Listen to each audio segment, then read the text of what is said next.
You have an incredible skill set of patience, You don't judge quickly. a sound doctrine, You are very gentle and you're a good teacher. obviously a wonderful musician. Those are two of the most important traits you could have when thinking about helping people grow creatively or just grow in any area. Like, I'm not really afraid to like come to you with stuff like, hey, I thought this, or I felt this, or I was dealing with this. You want to give them that space to battle through their own struggles through faith or doubt. If I came to you and I said, I'm not sure God exists, you wouldn't be like, how dare you? You would be like, oh, okay, well, what led you to that? Not responding immediately, just like waiting and sitting and thinking and letting them talk and be so wrong, you know, until like that moment where it's like, how about this? You do a great job of like,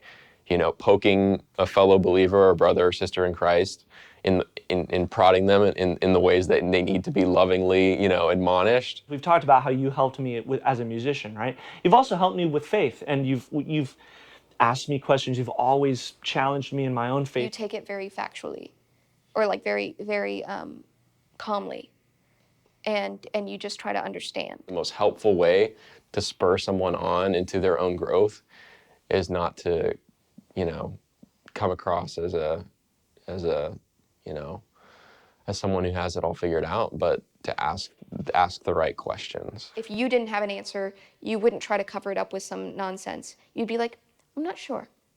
And I think if the person also didn't have an answer to something, they could learn from how you reacted, and they wouldn't have to think that they have to cover up with nonsense, and they could also think, I'm not sure. You'll like listen to what I have to say, and then like from there, we can like work through whatever it is I'm like struggling with, whether that be like a logistical problem or like even kind of an emotional issue that I'm having within my creative process. When people say things to you, the way that you listen to them makes them feel heard. So just as you're doing right now in this interview, like it comes naturally to you to hear the things I'm saying, and then to be able to look beyond the words that I'm saying and like look into my heart and see like, well, he's saying it this way because there's this part of his heart that is oriented wrong. They would be felt as if they're taken seriously and not patronized,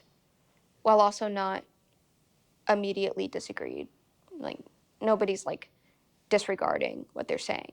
What are your 3 questions? You love to ask these questions to challenge people. What do you mean by that?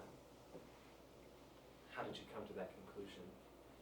Have you considered? You're just really good at asking the right kinds of probing and challenging questions that make me come to my own conclusions. Those questions are perfect to ask in any situation ever. And honestly, like you teaching me that has helped me with my students. You also, deep in the recesses of your heart, like I've experienced this directly with you, having lived with you, like you definitely feel those burdens deep down. This idea of creating musicians that can go into the world and bring Christ with them in their music, wherever they go, with foundation, I would say that you're the person to do it.